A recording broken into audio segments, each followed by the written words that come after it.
In this episode, we are joined by John from Ullman Sails UK. We discuss the design and performance of our 105% Yankee. In our opinion, a must-have sail on any offshore cruising vessel. And I'm here with John from Ullman Sails UK.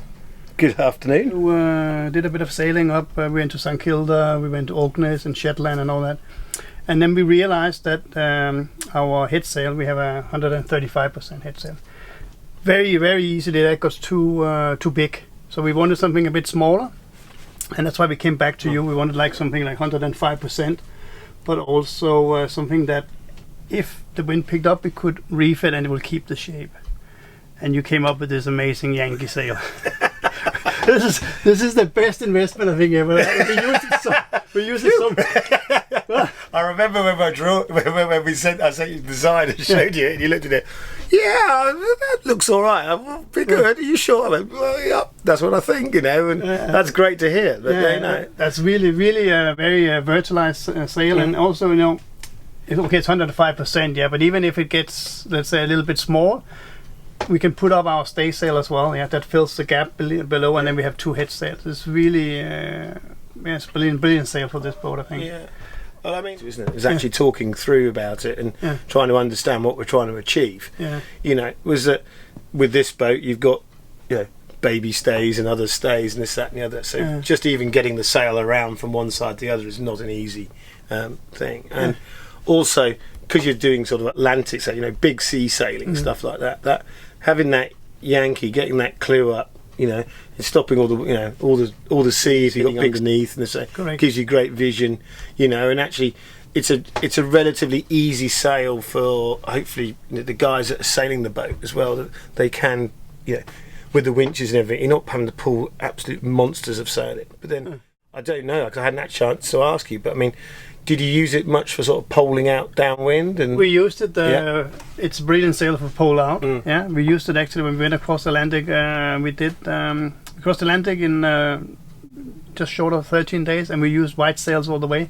The Yankee poled out, and it's really brilliant because it's a nice shape, and then you can easily, if you get a gust, it's very easy to reef it and everything. Yeah, so it's brilliant. You get a squall coming, you just quickly put it away. And also because the clue is high, it doesn't chafe on the rails and stuff like that, because it goes up. Yeah, it was very good for that. And also, I suppose if you get a little bit of rolling as well, it doesn't touch in the water. Yeah, you're keeping it. And it's interesting. I mean, and I'll be absolutely honest.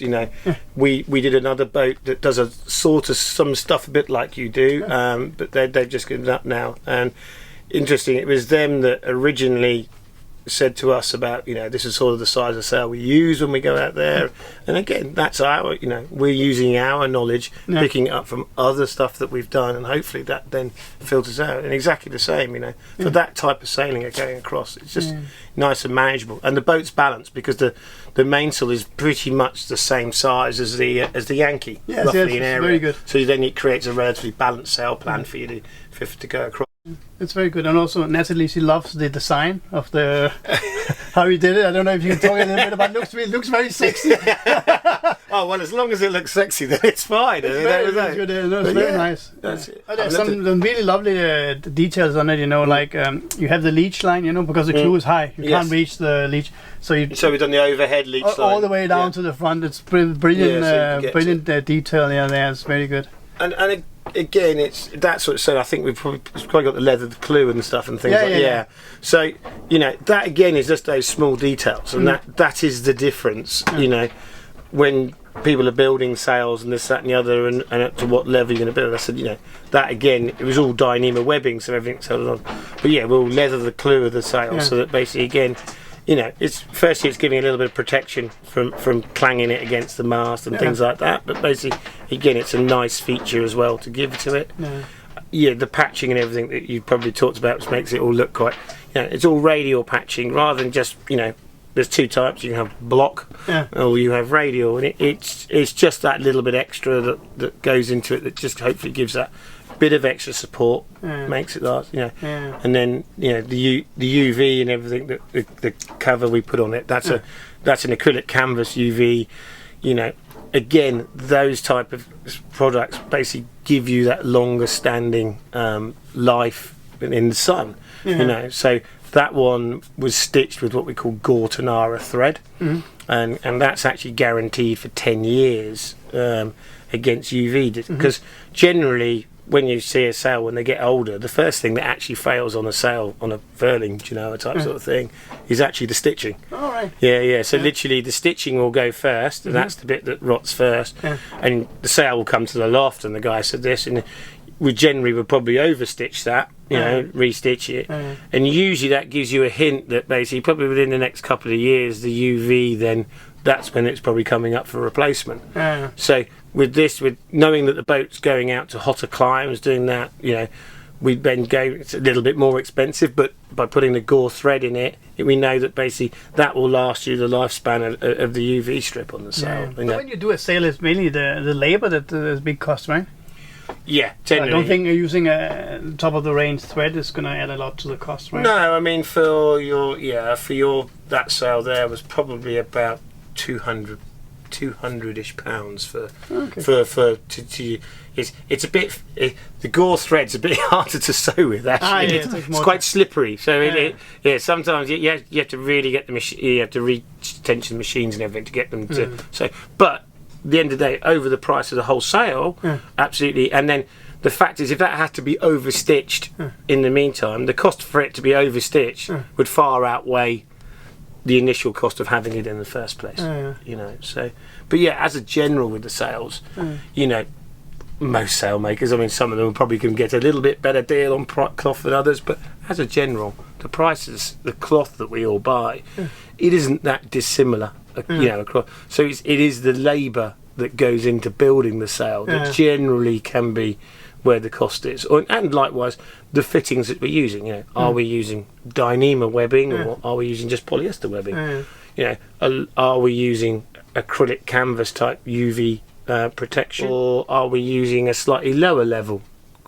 The sail itself will look stunning probably for anyone for first go, but it's the bit later that basically that's when you got to replace the UV strip on your sail after 5 years rather than 8. That again is probably going to outweigh the difference in cost of the sail in the first place. It's hard for people to understand, especially when they go to a boat show or go to it's so easy nowadays. You can get quotes for your sails on the internet and everything like that. It's great. You send an email out and you can get 15 quotes back from the sailmakers.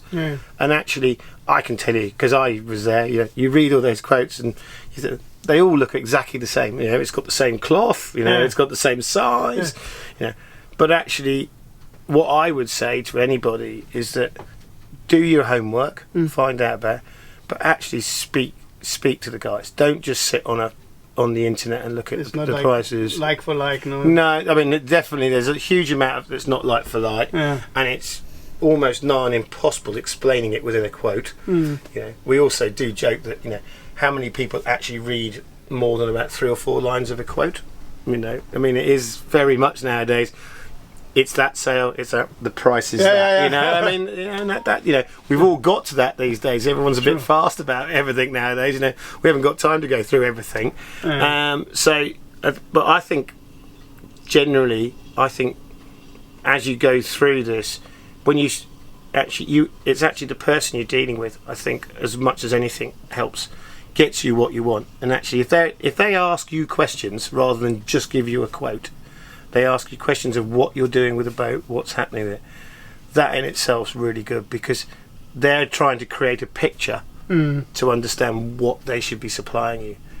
If they just go, "Yep, here's a quote for such and such," they haven't even asked you what you're doing. They're just getting it out the door. So also where you want to sail and all this. I think sailmaking. I think it's like everything. I think you, after a while, especially if you get on with the person, and I think it's that way to go. The personability, speaking to each other, asking the right questions, understanding, and actually talking through what you're trying to achieve. That's so true. All of that information, because I can tell you when I go to the designer, I will go to the designer. The designer will ask me. I've given him all the measurement sheet and everything, like we did when we were doing the sails. Measurement sheet for all the boat. It was mainsail. We may well have taken pictures of the mast as well with mast bends and everything. And what we're trying to do is we're trying to create a story, a picture to the designers for him to understand that what we're trying to achieve with the thing. And the more we can give him and the better story we can give, the better the sail hopefully comes out at the other end. Yes, true. Thank you to John and the Ullman team for an amazing sail and support. In the next video, we will talk with Ullman about downwind sails for short-handed cruising.